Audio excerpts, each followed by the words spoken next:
धन्यवाद बाबा। आज हम सुनते हैं अव्यक्त बाप दादा के महावाक्य 16/5/1974 की वाणी है। बाबा ने कहा,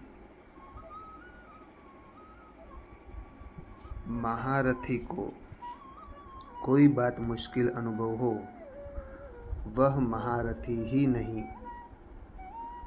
महारथी अपने सहयोग से और बाप के सहयोग से औरों की मुश्किल भी सहज करेंगे। महारथी की निशानी बताई बाबा ने, जो अपने सहयोग से और बाबा के सहयोग से सामने वाले की मुश्किलों को कम करेंगे, यानी बढ़ाएंगे नहीं।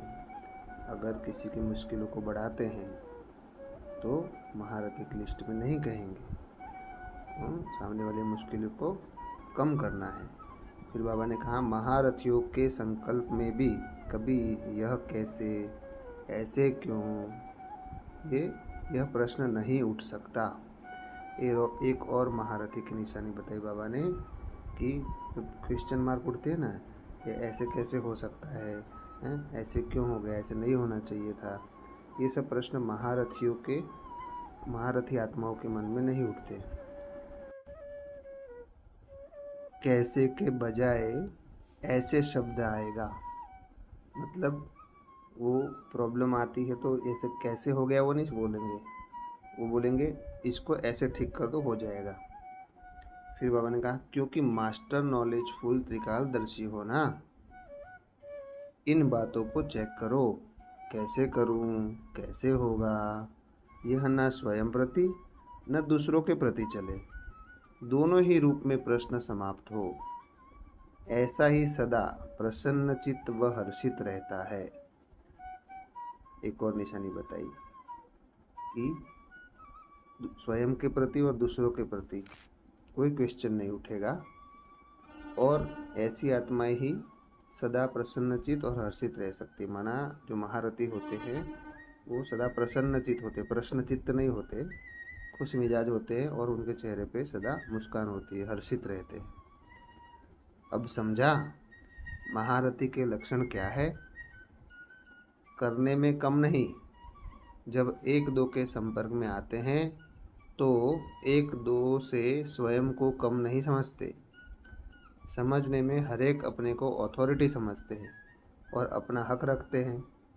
समझने और करने, इन दोनों में हकदार बनो, तभी विश्व के इस ईश्वरीय परिवार की प्रशंसा के हकदार बनेंगे। समझने और करने का मतलब होता है जो हम समझते हैं, सोचते हैं, वही हमारे कर्म में भी आ जाए, तो वो पूरे ईश्वरीय परिवार के प्रशंसा के हकदार बनेंगे।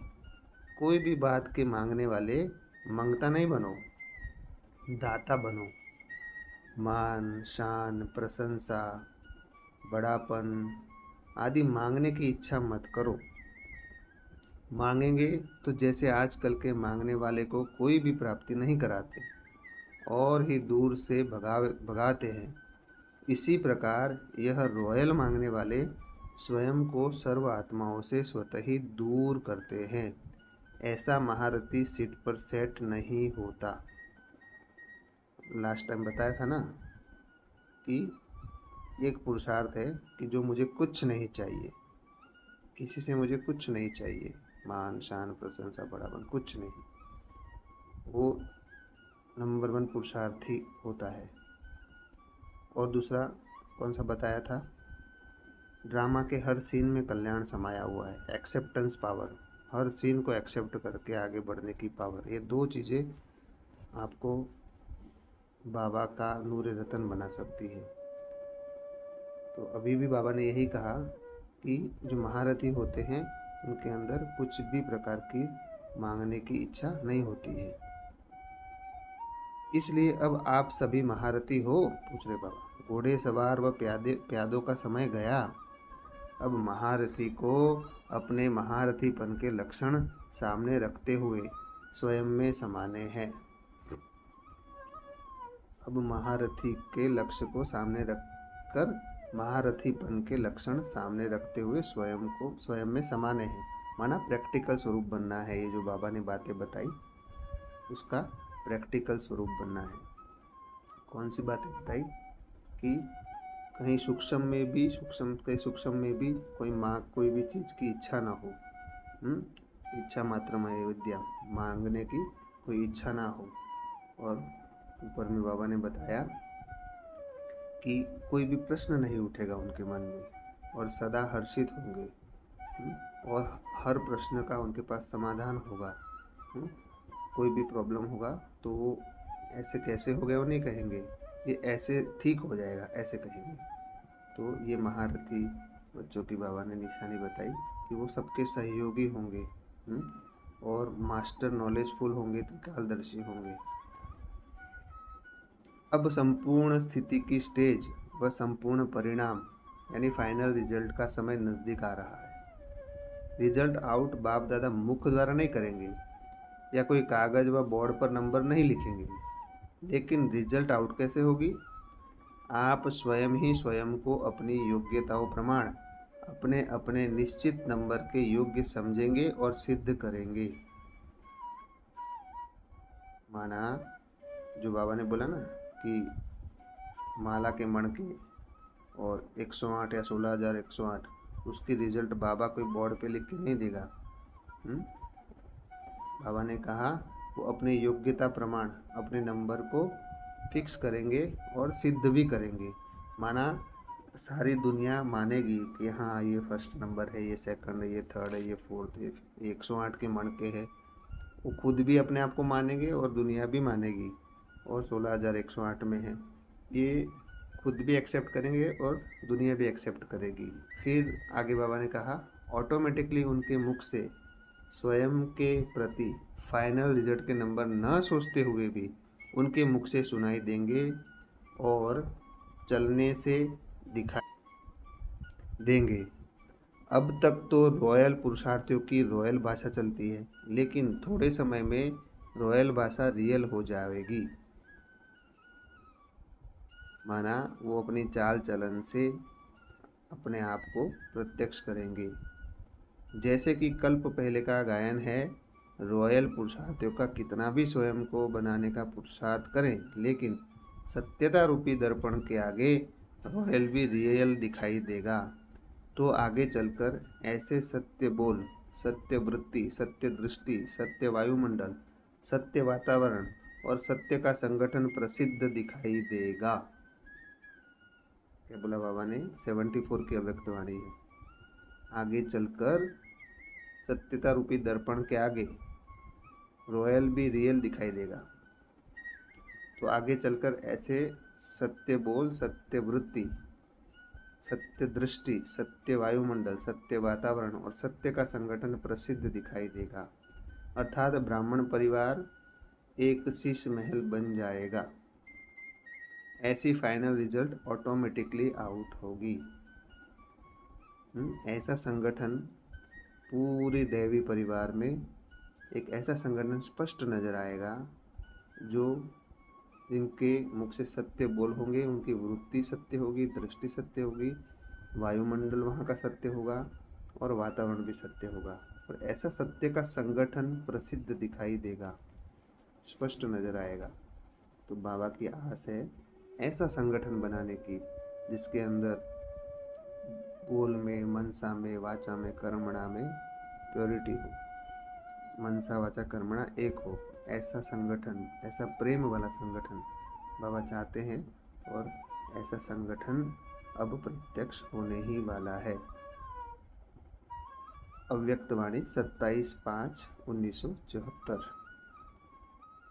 फिर आगे बाबा ने कहा आज सभी तकदीरवान विशेष आत्माओं की विशेषता को देख रहे हैं। कोई कोई अपनी विशेषता को भी यथार्थ रीति से नहीं जानते, कोई कोई जानते हैं लेकिन वे अपनी विशेषताओं को कार्य में नहीं लगा सकते, और कोई कोई जानते हुए भी कुछ विशेषता में सदा स्थित नहीं रह सकते।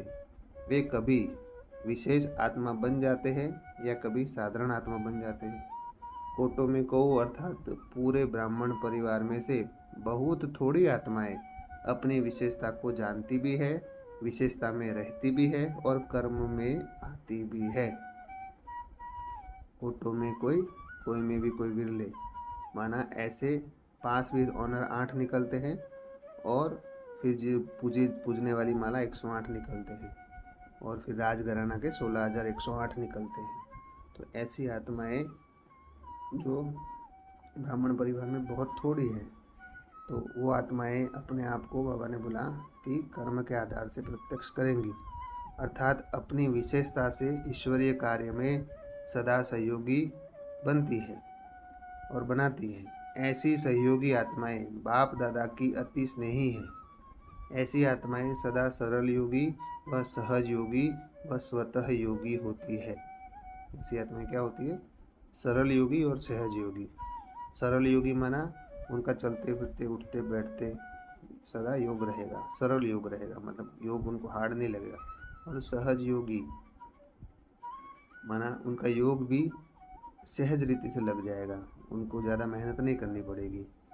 उनकी मूर्त में सदा ऑलमाइटी अथॉरिटी की समीप संतान की खुमारी और खुशी स्पष्ट दिखाई देती है, अर्थात सदा सर्व प्राप्ति संपन्न लक्षण उनके मस्तिष्क में नयनों से और हर कर्म में अनुभव होता है। माना वो अपने आप को बिल्कुल भी अधूरा नहीं समझेगा, माना उनको ऐसे नहीं लगेगा मुझे इस प्राप्ति की कमी है, ये चाहिए, नहीं, बाप मिला सब कुछ मिला, ऐसी उनकी स्थिति होगी। इसलिए बाबा ने कहा सदा सदा सर्व प्राप्ति संपन्न लक्षण होंगे। माना उनके भ्रुकुटी से नयनों से हर कर्म से अनुभव होता है। उनकी बुद्धि सदा बाप समान बनने की एक ही श्रुति में रहती है। ऐसी आत्माओं का हर कदम बाप दादा के कदम पिछाड़ी कदम ऑटोमेटिकली स्वतः चलता ही रहता है।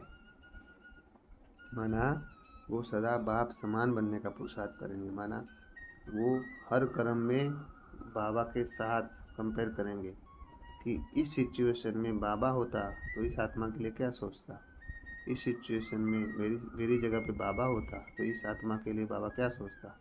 तो बाबा तो सदा सर्व आत्माओं के लिए कल्याण सोचता है, सदा सर्व आत्मा को गले लगाता है, सदा सर्व आत्माओं से प्रेम करता है। तो वो जो आत्माएं हैं, बाबा ने कहा वो सदा बाप समान बनने का पुरुषार्थ करेंगी। ओ